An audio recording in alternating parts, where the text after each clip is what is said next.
It started like any ordinary morning. A quiet diner at the edge of town, the smell of coffee and fried bacon filling the air. Sunlight streamed through the wide glass windows, cutting across the shiny red booths and chrome counters. No one in that place had any idea that today, one simple breakfast order would expose something far darker than bad service or a missed tip. He walked in like any other customer. Casual jacket, polite smile, eyes scanning the room. To everyone else, he was just another face. But he wasn't. He was a man with power, the kind of power that signs paychecks, sets policies, and decides who gets promoted or ignored. No one in that diner knew he owned the very chain they worked for. And he didn't come to eat. He came to see what people said when no one was watching. At first, everything seemed normal, until a whisper drifted across the counter. A quiet, cutting sentence that froze the air around him. It wasn't meant for him. It wasn't meant to be heard at all, but it was enough to change everything. The whisper spoke of certain customers, of who gets real service, of how things are done around here. Words that carried the weight of generations, the kind of discrimination that hides behind smiles, uniforms, and polite greetings. He stayed silent, observing, listening. Every word revealed more than he expected, not just about the staff, but about the system he had unknowingly built. And when the waitress nervously explained why they don't get tips unless, the truth struck deeper than he ever imagined. Because what he uncovered that morning wasn't just about money. It was about humanity, dignity, and the quiet injustice people live with every day.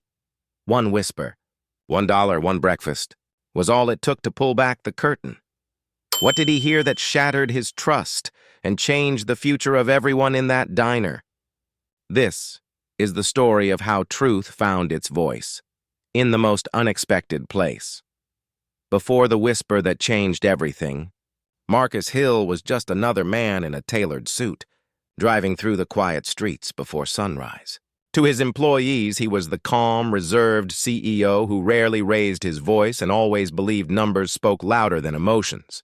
His company owned a string of family diners spread across small American towns, places known for pancakes, smiles, and Southern hospitality. What most didn't know was that Marcus had built those diners from the ground up, believing they stood for fairness, opportunity, and belonging. He grew up far from boardrooms and briefcases, raised by a single mother who worked double shifts as a waitress. He remembered her coming home with sore feet and fake smiles, counting out tips that barely filled a jar. She used to tell him, "People can't always see your worth, baby, but don't you ever forget it." Those words stayed with him, through college, through rejection, through every door that almost closed because of the color of his skin. Now, years later, he had become the kind of man others read about, successful, admired, but still quietly haunted by where he came from. He had promised himself that no one working for him would ever feel invisible the way his mother once did. But lately, whispers from anonymous staff surveys hinted at something ugly beneath the polished smiles, talk of unfair treatment, hidden rules, and unspoken biases in certain locations. He couldn't prove it. He couldn't ignore it either. That's what led him to the diner that morning, dressed down, alone, pretending to be a customer instead of the boss. He wanted to see it with his own eyes, not through reports or filtered conversations. The bell above the door chimed as he walked in. The room smelled like fresh biscuits and brewed coffee. A waitress in a neatly pressed uniform greeted others with cheerful warmth. But when her eyes met his, something subtle changed. A hesitation, a polite smile that didn't reach her eyes. He noticed. He took a seat near the window, quietly observing.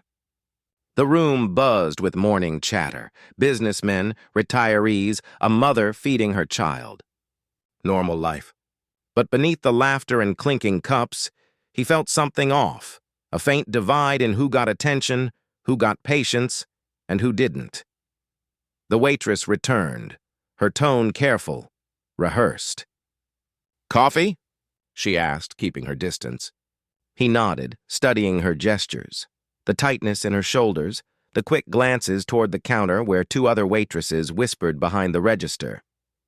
It reminded him of something he'd seen long ago, the look his mother wore when she was made to serve tables that never wanted her there. As he sipped his coffee, a man at the next booth received warm smiles, jokes, extra napkins. Marcus got none of that. It wasn't overt. It was subtle, the kind of quiet discrimination that hides in the pauses, in the space between words. Still, he stayed polite. He ordered breakfast. He smiled. He waited. Because he wasn't there to be treated differently. He was there to see why it happened. He noticed the tip jar. Small, clear, half-empty. A folded note taped to it read, "Tips shared among staff." It seemed innocent enough until he saw how the waitress looked at it. Not with pride, but with resignation. Minutes passed. Plates clattered.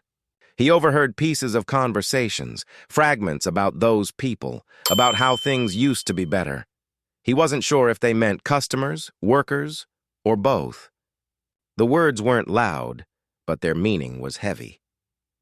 He thought of his mother again, how she once said that the worst kind of racism wasn't the kind you could fight, but the kind that smiled in your face while robbing your dignity behind your back.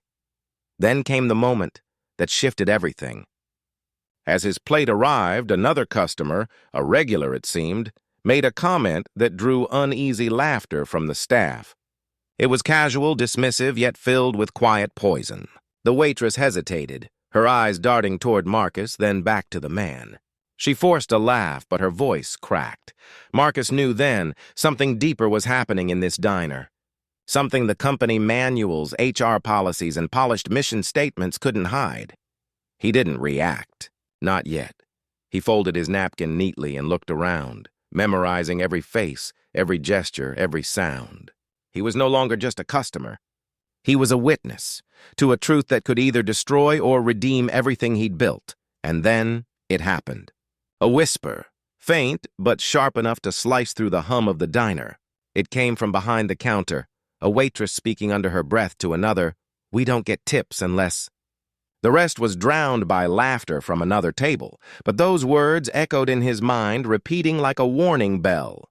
Unless what? Marcus leaned back, heart tightening, eyes narrowing as he watched the same waitress serve another table with a forced smile. Something wasn't right.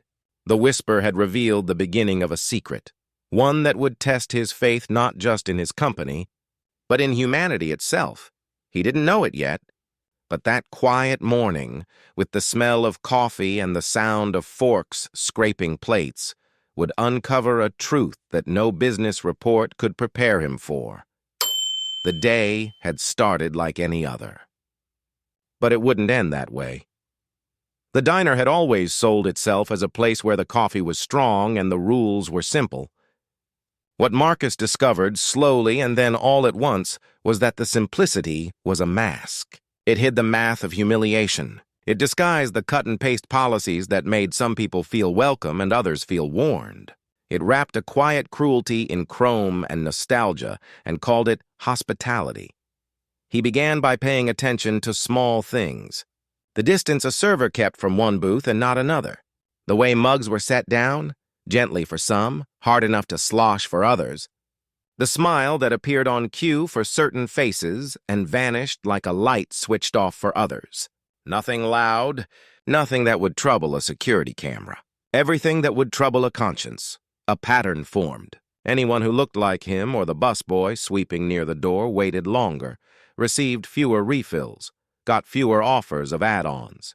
He watched an older couple be escorted to the bright window and given extra attention, while a young mother with a stroller was guided to the seat closest to the kitchen traffic, where plates banged and steam hissed and the floor was always slightly sticky. The mother's eyes searched for help. The help was busy helping elsewhere. Marcus kept the rhythm of an ordinary customer, sips, glances, a folded napkin, a finger idly tracing condensation on ceramic. Inside, he counted seconds. How long before water arrived? How long plates sat under the heat lamp? How long the manager stared when a black family entered, and how quickly he looked away when a white party stepped through the same door. The stopwatch in his head told him what the smile tried to deny. Near the register, the tip jar was half full and oddly untouched. Each time a guest dropped a bill, the server at the counter pretended not to see. She didn't look grateful. She looked careful. A small placard declared the tips were shared among staff. Marcus could feel the weight of that word, shared. Shared was a promise. Shared could also be a weapon. He tested the surface of things. He finished breakfast and left a folded 20 under his cup, tucked just far enough inside the saucer to be invisible at first glance. He took 3 steps toward the door and watched from the corner of his eye. The waitress noticed, paused, and froze. Her hand moved toward the bill, then retreated as the manager appeared and slid the money away with a motion too smooth to be the first time. The manager didn't drop it in the jar. He dropped it into a drawer. A quiet bruise formed in Marcus's chest. He imagined the same motion repeated 100 times, invisible to 100 guests who thought they were being kind. He imagined the jar as theater, the drawer as truth. He stayed. He ordered another coffee he didn't want, just to watch the changeover between breakfast and lunch. The morning crowd thinned. The staff exhaled. The room's volume dropped and whispers rose. He tracked the choreography of glances, between the counter and the door, between the waitress and the manager, between the manager and the busboy doing the work of 3 people. The busboy moved like urgency had been stitched into his back. He caught spills before they spread and stacked plates before they wobbled and reached for refills before the need became a complaint. He earned, by any fair measurement, more than whatever the jar would pretend to split. The manager posted a laminated sheet by the POS terminal. The font was small enough to escape casual attention and large enough to carry authority. It listed categories with bland names: promotional checks, discretionary discounts, compliance exceptions. None of those words mentioned people. All of them touched them. Marcus learned the code quickly. Certain tables were marked under a discount that removed the option to add a tip line. Cash tips left on those tables, according to the sheet, were to be consolidated for operational needs. The sheet mentioned shrinkage and safety and theft risk. It never mentioned fairness. He found the pattern again. The tables marked with those codes were not random. He watched who sat at them. He watched who didn't. He watched a server glance at the seating chart and go still for a second, the way a person goes still when they hear their name mispronounced not by accident but by habit. The stillness hurt more than the chart. He remembered a box in his garage, heavy with his mother's old aprons and the tip envelopes she kept for rent week. He remembered how she had taught him the arithmetic of survival, how a dollar folded lengthwise meant groceries, how a dollar folded crosswise meant gas, how a dollar folded twice meant an emergency no one else would solve. He saw that arithmetic being rewritten by someone else's pen. He came back the next day, then the next. Different hours, different seats, different disguises of ordinary. The pattern did not break. It sharpened. He noticed how the manager placed certain staff on the least lucrative sections and called it training. How he assigned closing tasks to the people who would be last to leave and first blamed if anything went missing. He noticed how compliments traveled on a straight line while blame bent toward the same targets. Once, during the lunch rush, a table complained about slow service while the server was cleaning up a spill caused by a child in a nearby booth. The manager corrected the optics. He walked past the complaint as if gravity had changed and drifted toward the server with a stare that meant consequences. Without a word spoken aloud, a tally mark was added somewhere that would appear later as a schedule cut or a write-up. Marcus could feel the weight of a system that didn't need to explain itself because it had perfected the art of implication. He kept expecting the part of him that was the CEO to roar. It didn't roar. It took notes. It assembled timelines. It measured the distance between policy and practice and found not a gap, but a canyon. On the 4th morning, the whisper returned. We don't get tips unless. The second half came into view. Unless the manager signs off. Unless the customer matches a description that history had taught the staff to see as generosity. Unless the table generates optics, the manager wants the regional office to notice. Unless. The word became a blade that scraped dignity off the plate. He watched the busboy, Jamal. According to a name tag that had been used so many times, the letters had thinned.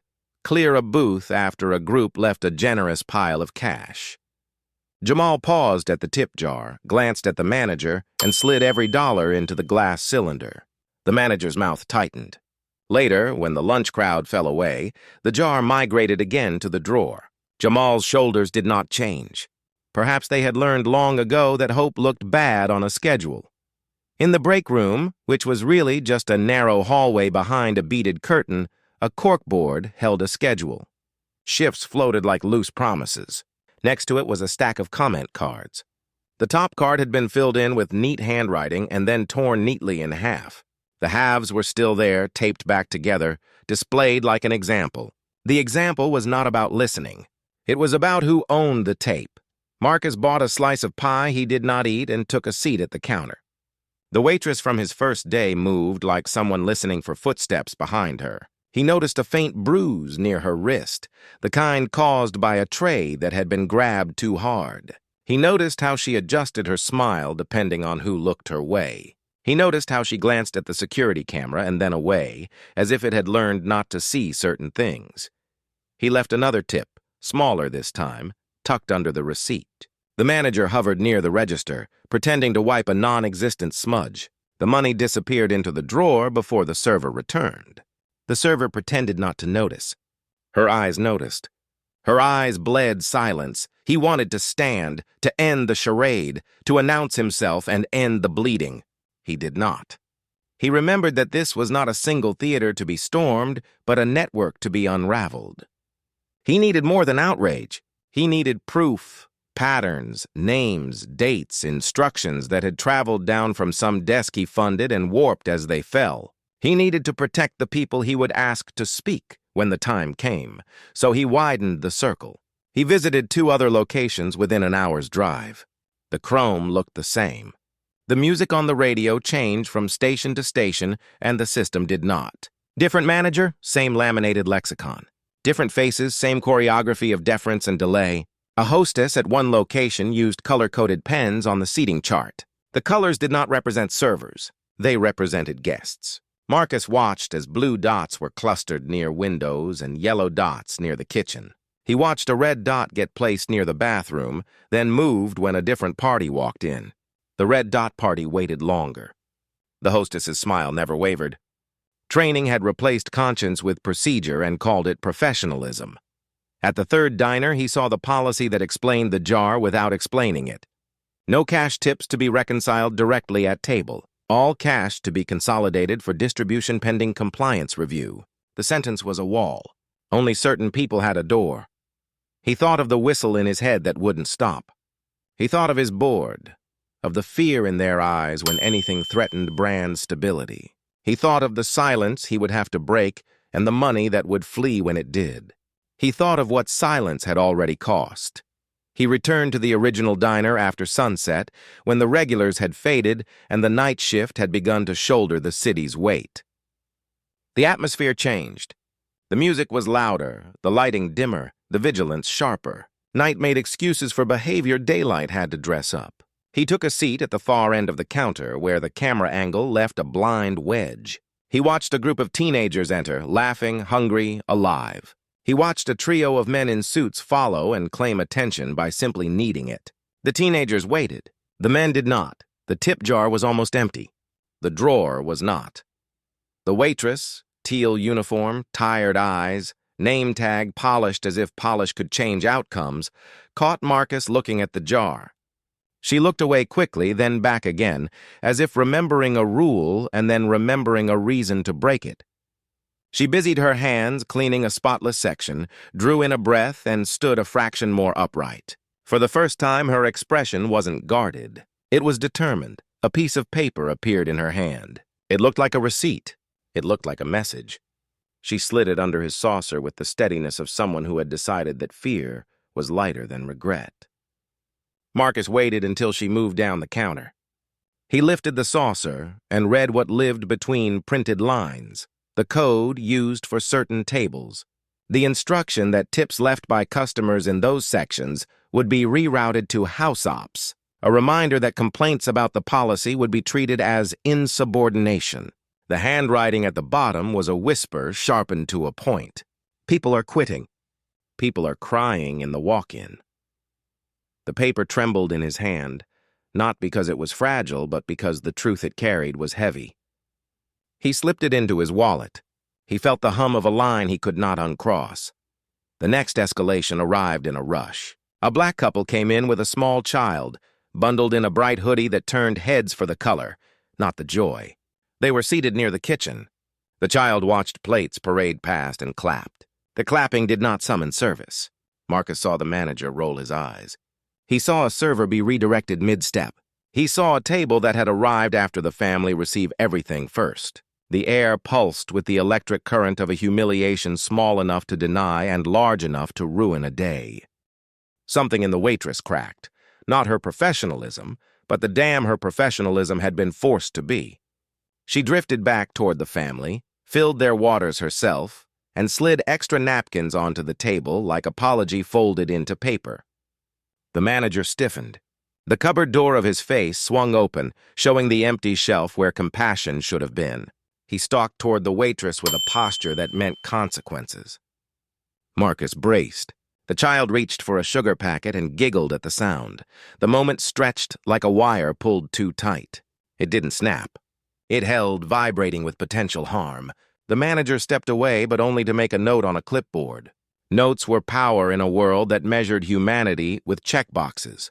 Marcus paid again and left again and sat in his car without starting the engine. The windshield framed the diner like a stage. He watched the door open and close, each swing a metronome, counting out the rhythm of small injustices no one outside would ever applaud. He thought of his next move. Confrontation would satisfy something primal and end something strategic. Exposure would halt harm and unleash backlash. Protection would require courage not just from him, but from every person whose paycheck depended on his decisions. He made calls from the quiet of his car. He did not use his company line. He reached trusted eyes and ears. The compliance officer who had left a law firm because she was tired of billing the hour and not the truth. The HR lead who still believed that policy could be a shield instead of a sword. The regional manager he had once promoted for refusing to fire a cashier who had defended a customer from verbal abuse. He arranged meetings off-site. He held names back until he could protect them. He asked for old reports no one had answered and surveillance policies no one had audited. He put dates on a map and circled them in red. Then he went home and opened the box with his mother's aprons. He ran his fingers over the frayed edges and imagined the nights she had come home with nothing because someone had decided her worth did not pass a test she was never allowed to take. He felt the old grief stand up and stretch inside him, taller than the man he had become. It didn't ask for revenge. It asked for repair. He returned in the morning wearing the same jacket that made him disappear and the same quiet that made him dangerous. He sat where he could see the register and the seating chart and the doorway, because the doorway was where stories began and ended. He watched the busboy, the waitress, the manager. He watched a delivery driver drop off supplies and a clipboard exchange signatures that meant money moved in straight lines while people moved in circles. A regional supervisor appeared around noon, unannounced from the staff's perspective, expected from the manager's grin. Marcus recognized him from quarterly meetings. The supervisor walked the floor with proprietary ease, shook hands with certain patrons, and ignored others with the efficiency of someone who had learned how to make disrespect look accidental. He chatted with the manager for a long time near the register. He never glanced at the jar. Marcus felt the risks spike. Recognition could shatter the work he'd built quietly. He ducked behind a menu and adjusted his posture, a man pretending to be smaller than his shadow. The supervisor looked right through him. Power sometimes blinded itself. The conversation between supervisor and manager changed the weather in the room. Servers moved faster. Smiles grew stiff. The busboy hauled twice the weight. The jar stayed where it was, half theater, half threat. The supervisor pulled out his own laminated sheet, newer, slicker, with an added clause about brand protection. Marcus could translate it without a dictionary. It meant silence. He took photographs in his head, then on his phone when the angles allowed. He captured the code on the receipt. He captured the schedule with the same names cut first every week. He captured the jar being emptied at shift's end into a canvas bank bag that never touched the staff's hands. He captured the look on the waitress's face when she realized her tip had been diverted again. That look was the only exhibit he wanted to present to a jury of decent people. That look could convict a system. The next moment arrived like a storm rolling out of clear sky. A man near the front made a loud complaint about service. His voice rose not because his need grew, but because he knew volume was a key that opened certain doors. The complaint targeted the waitress. She stood still, spine like a mast. The manager approached with that clipboard and that posture and that prepared speech that would turn a person into a problem. He guided the waitress toward the back, into the narrow hallway with the beaded curtain, into the place where cameras did not go and fairness had to find its own way. Marcus reached for his wallet and found not a credit card, but a decision. He stood. The room changed temperature. He followed the path toward the back, heart steady, hands empty, face calm enough to be ignored until it wasn't. He passed the tip jar, past the register, past the laminated sheet that tried to look like a law. He paused at the beaded curtain and listened to the choreography of blame. He remembered his mother's voice telling him that some rooms are designed to make you smaller. He felt himself refuse. Before he could step through, a sudden commotion erupted at the front. The bell above the door clanged. The young mother from earlier rushed in, eyes wet, voice tight with urgency that pulled every face toward her. The child was not with her. Panic radiated off her like heat. She had realized something left unpaid was being turned into something she did not deserve to be accused of. She had come to make it right before someone made her wrong. The manager reappeared, anger barely leashed and aiming for the easiest target. The supervisor surfaced beside him, scenting opportunity in a scene he could shape for his report. The staff stilled, caught between protecting themselves and protecting truth. The busboy hovered, fists clenched at his sides. The waitress stepped forward a fraction, then faltered as the clipboard moved toward her again like a judge's gavel. Marcus knew the next 30 seconds would write a chapter no policy could erase. He took a breath that felt like the first one of his life, and in that held breath. Before he could move, before a decision could harden into damage, the door swung again. A city inspector walked in with a messenger bag and a neutral expression sharpened by years of pretending to be neutral. The inspector's arrival sliced the scene into parts no one could control. Eyes flicked from the bag to the clipboard to the jar to the faces that had been waiting for someone, anyone, to stop pretending not to see. Marcus felt the floor tilt. The room had become a witness stand. He stepped toward the beaded curtain. The manager stepped toward the mother. The supervisor stepped toward the inspector. And the jar sat on the counter, like a glass heart that everyone had learned to look past. The next motion would decide whose truth survived. Daylight. The diner felt smaller now, like the air had thickened with everything left unsaid. Marcus stood near the beaded curtain, the faint scent of burnt coffee and fryer oil hanging heavy between the tension. Every sound, the clink of a cup, the shuffle of shoes, the creak of a chair, carried a strange gravity. Something irreversible was about to happen. The city inspector at the door looked like an interruption from another world, clipboard in hand, expression unreadable. The manager's confidence cracked for the first time. He straightened his shirt, his voice all honey and deceit. "Afternoon, sir. We didn't expect," but Marcus wasn't looking at him anymore. His eyes found the waitress, the same one who had slipped him the note. She was pale, hands trembling slightly as she wiped down a spotless counter. Her gaze flicked between the inspector, the manager, and Marcus. She knew something was about to break.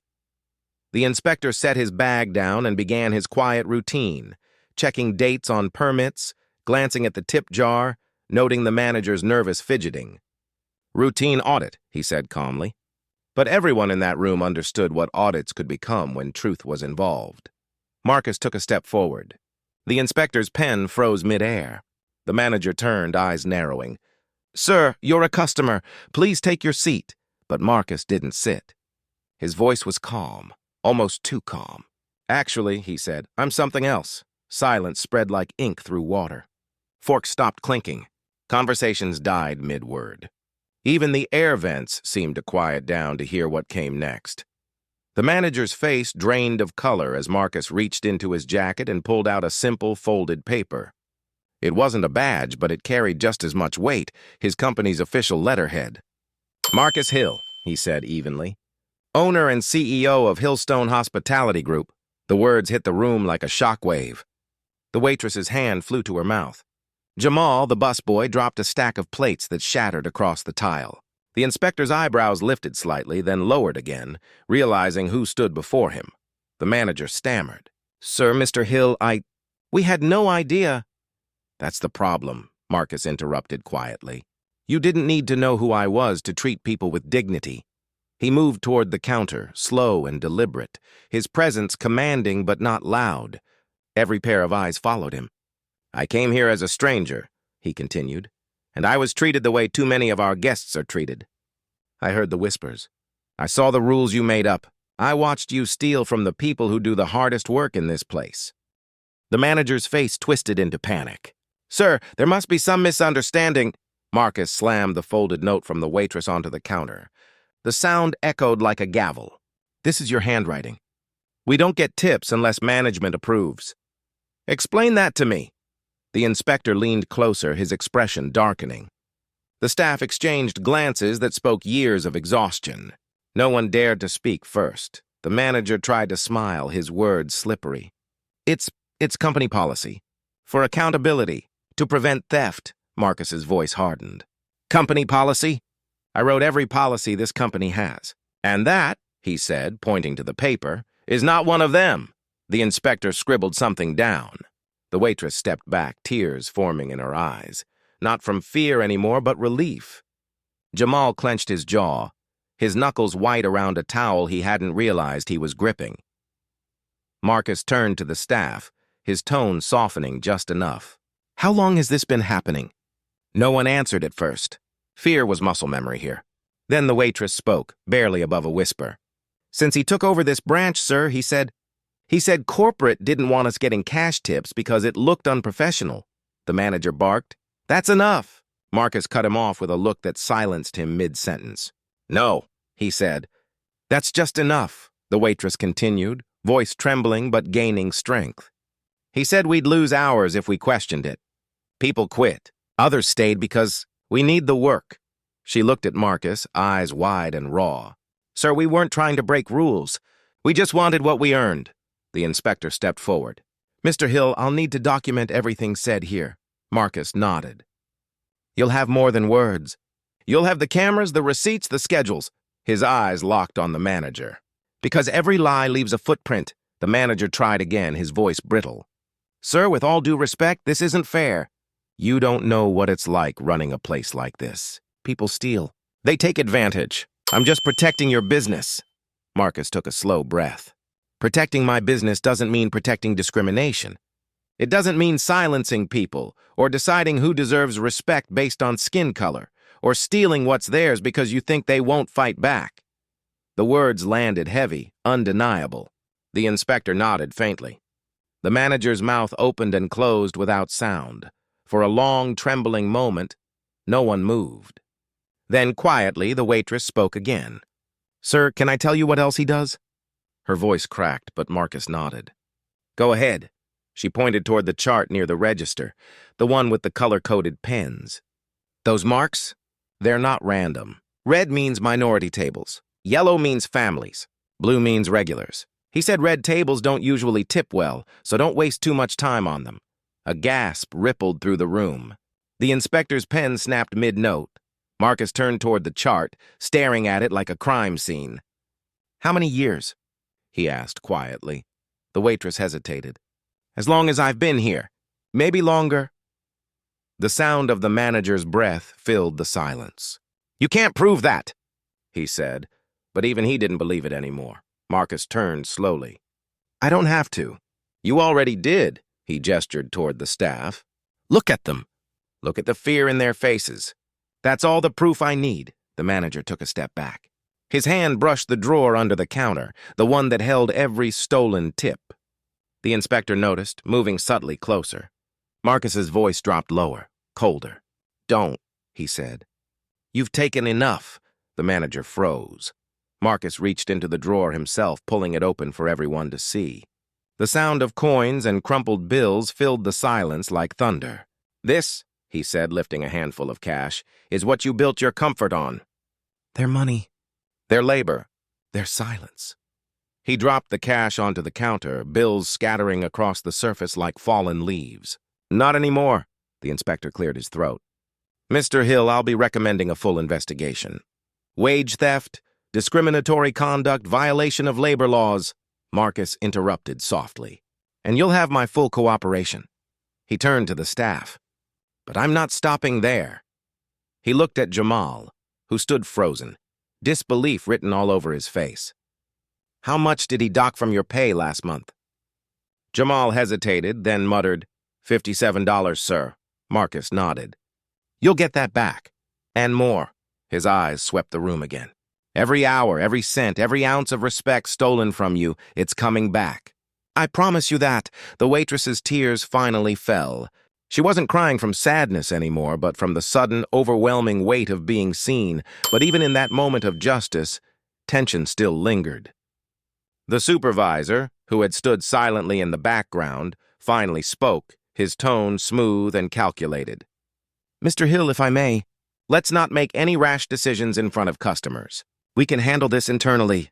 Marcus turned to him slowly. Internally is how this started. I'm handling it publicly. The supervisor's expression tightened. You'll destroy the brand's image. Marcus's jaw set. Then maybe it's time the brand's image matched its reality. That line hung in the air like lightning before a storm. The inspector began taking photographs. The manager slumped into a booth, his face buried in his hands. Jamal stepped forward, gathering the spilled cash and carefully placing it back on the counter, not for the manager, but for the people who had earned it. Marcus turned to the waitress. What's your name? She blinked. Angela, he nodded. Angela, you said something when you didn't have to. You reminded me why I started this company in the first place. Thank you. She shook her head. I just wanted to be treated fair, sir. Marcus gave a faint, sad smile. That's all any of us want? The inspector asked for statements. One by one, the staff spoke, hesitant at first, then stronger with each word. Stories spilled out like air from a bursting pipe, the double shifts, the unpaid hours, the names they were called when no one was listening. Marcus listened to every word, his jaw tight, his knuckles white around the edge of the counter. By the time the inspector closed his notebook, the diner no longer felt like the same place. The illusion was gone. What remained was raw, exposed truth. The manager tried one last defense, his voice breaking. You can't ruin me over a misunderstanding. I did what I had to do to keep this place running. Marcus's gaze hardened. If your business depends on exploiting people, it's not worth saving. The manager's mouth opened, but no sound came. The inspector's camera clicked again. That sound was the final nail. Marcus looked around one last time, the tables, the jars, the tired faces that had endured more than he could have imagined. This isn't just about one diner, he said. It's about every place that hides behind smiles and slogans while feeding on inequality. He reached into his pocket, pulled out his phone, and began typing. The staff watched as he opened the company's public account and drafted a message. Effective immediately. All Hillstone employees will receive 100% of their tips. Anonymous reporting channels are open for anyone experiencing unfair treatment. No retaliation. No silence. Not ever again. He hit post. The supervisor's face paled. You just made this public? Marcus turned toward him. Yes, he said quietly. And now, the world will decide what happens next. Outside, the sound of sirens grew closer, called by someone, maybe the inspector, maybe fate itself. But inside, the silence was sacred. The waitress, Angela, stepped forward. She reached for the tip jar and placed it in front of Marcus. Sir, she said softly, what do we do with this now? He looked at it for a long moment. Then he picked up the jar, still half filled with crumpled bills and coins, and handed it back to her. You keep it, he said, and make sure everyone gets their share. Her hands shook as she took it. For the first time, the jar looked like what it was meant to be, a symbol of gratitude, not control. Marcus turned toward the door. The inspector followed, but before leaving, Marcus paused, looking back at the faces that had gone from fear to defiance. "Don't ever let anyone tell you your worth is up for approval," he said. "Not in my company. Not in this country." He stepped outside. The cold air hit him like a wave of clarity. Reporters were already gathering, the news spreading faster than he imagined. Flashbulbs went off. Questions shouted. But he said nothing. Inside, the manager sat alone, the walls closing in around him. Angela and Jamal began collecting the tips, dividing them evenly across the counter. For the first time, their smiles weren't forced. The whisper that started it all had turned into a roar. Marcus stood on the sidewalk, watching the reflection of the diner's neon sign flicker in the glass. Breakfast, it read in red and blue. But behind that word now lived a story about something far bigger than breakfast, about power, truth, and the cost of silence. He exhaled slowly, eyes burning with equal parts anger and purpose. The world would talk about what happened here. Some would call him reckless. Others would call him brave. But one thing was certain. After today, no one in his company or any company watching could pretend not to know. The truth had walked in, sat down, and refused to leave, and this time, it was never going to be quiet again. The next morning, the diner's neon sign still flickered the same way, but everything beneath it had changed. The bell above the door jingled to emptiness. The stools at the counter stood like sentinels in a war that had just ended, and in the silence left behind, truth lingered, uncomfortable, undeniable, irreversible. Marcus Hill stood outside, the early light of dawn cutting through the glass. He could still smell the faint traces of burnt coffee, still hear the echo of the waitress's voice when she said, "We just wanted what we earned." It played in his mind like a hymn, soft, steady, unshakable. The inspector's report hit his desk that afternoon. Confirmed wage theft, racial bias in service assignments, falsified financial entries. The numbers were black and white, but the damage ran in colors that couldn't be measured. He read it in silence, his hand resting on the same note Angela had slipped beneath his saucer, the note that had started a reckoning. He thought of the manager now facing charges, of the supervisor scrambling to protect himself, of the employees, Angela, Jamal, and the others, finally standing tall after years of bending. But most of all, he thought of the unseen ones, the countless workers across every diner, every company, every smiling brand that said, "We treat everyone equally," while quietly deciding who mattered less.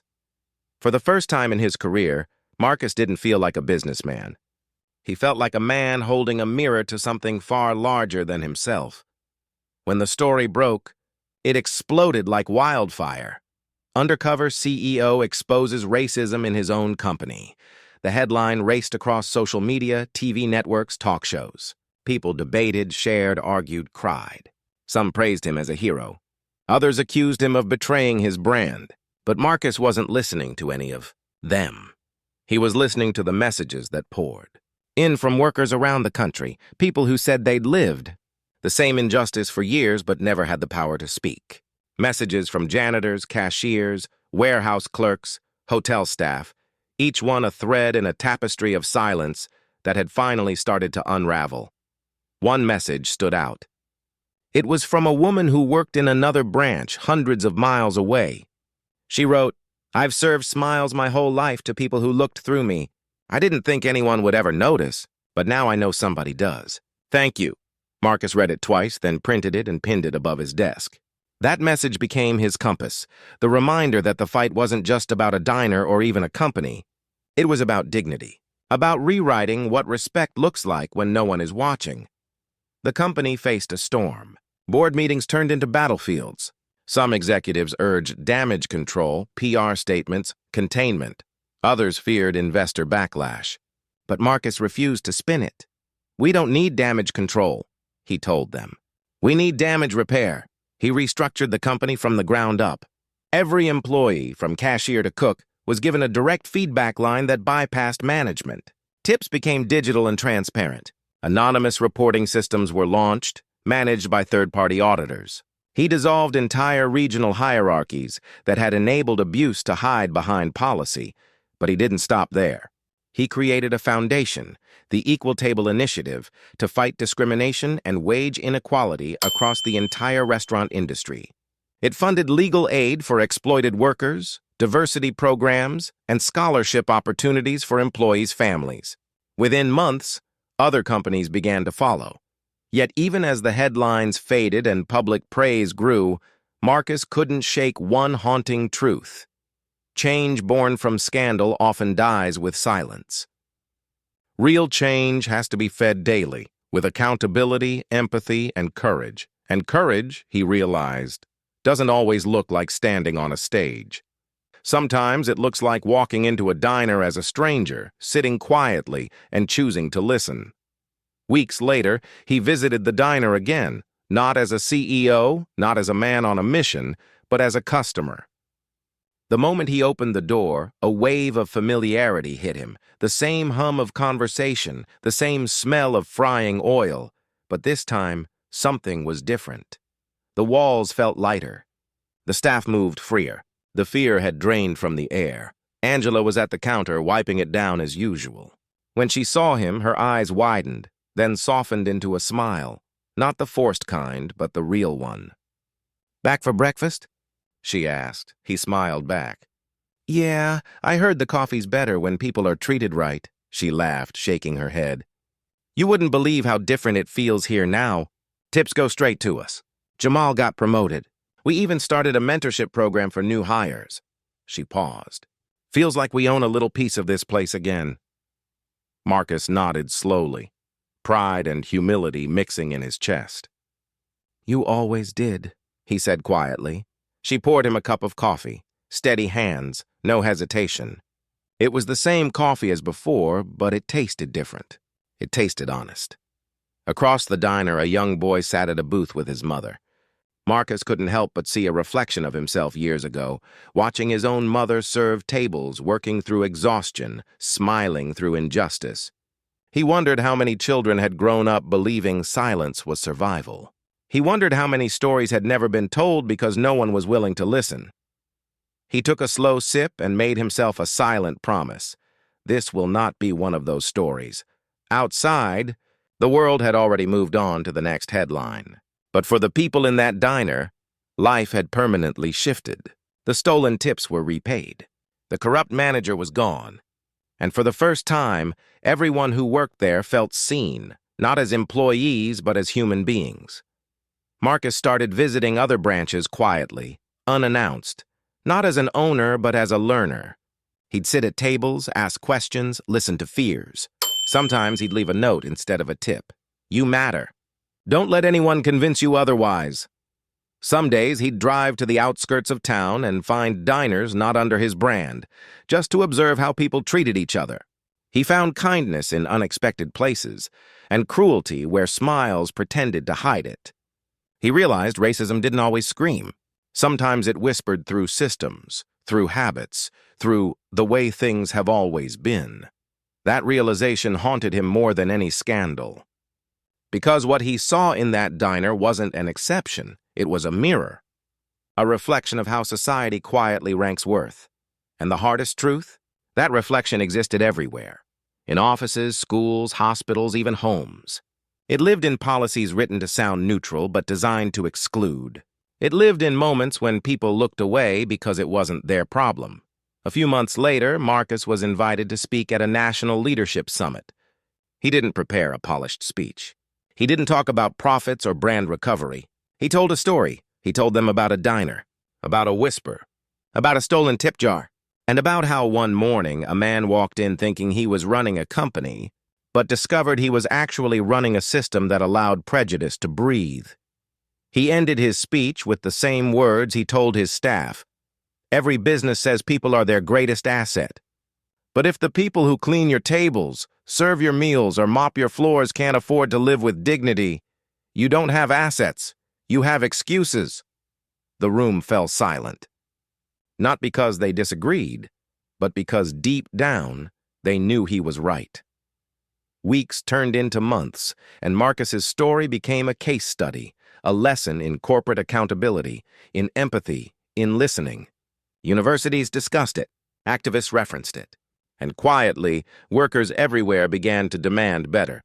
But Marcus never saw himself as a hero. He often said, heroes don't change systems. Ordinary people who refuse to stay silent do.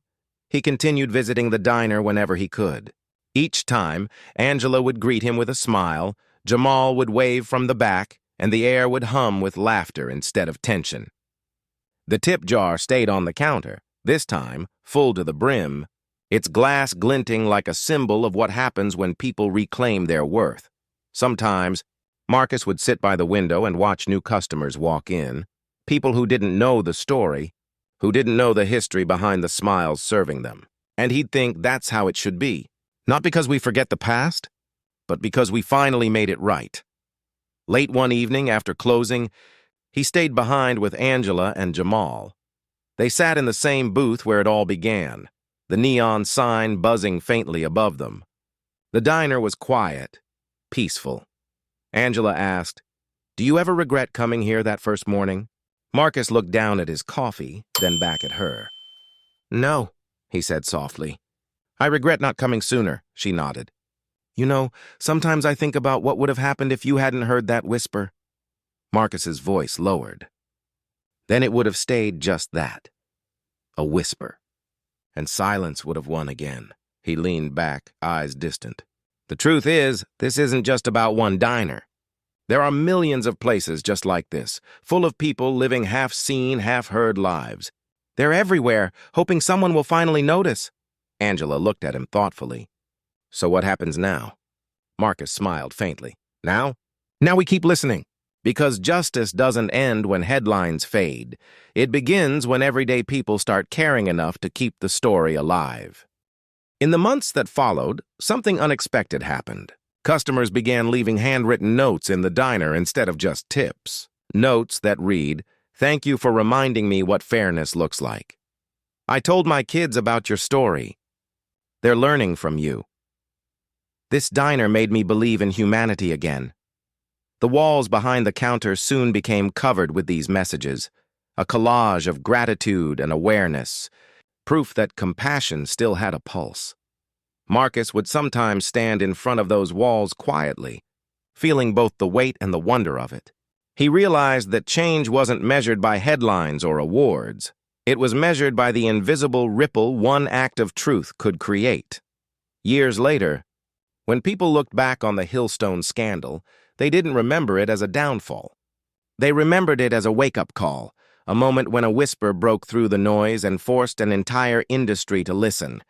And though the world still struggled with racism, injustice, and inequality, something had shifted. People were less willing to look away, less willing to say, "That's just how it is."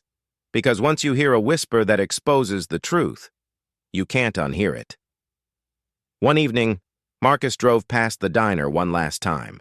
The sky was painted gold, the windows glowing from within. Through the glass, he saw Angela training a new waitress, young, bright-eyed, and full of hope. The sight made him smile. He parked for a moment, watching as the customers laughed, the servers moved freely, and the tip jar gleamed under the warm lights. It was more than a restaurant now. It was a living reminder that change begins not with speeches, but with choices. He thought of his mother, the woman who worked her whole life for tips she never fully received, who taught him to never forget where he came from. "People can't always see your worth," she used to say. "But don't you ever forget it," he whispered into the quiet evening. "I didn't, Mom." Then he started the car and drove away, not as a CEO, but as a man finally at peace with the truth he chose to face. Because in the end, racism doesn't always wear a uniform or shout its name. Sometimes it hides behind policies, polite smiles, and systems built to look fair. But truth, real truth, doesn't whisper forever. Eventually, it demands to be heard. So the question is, when it whispers in your world, will you hear it? Will you speak up? Or will you walk away pretending it was just the wind? Because change doesn't start with power. It starts with listening. And sometimes all it takes is one whisper.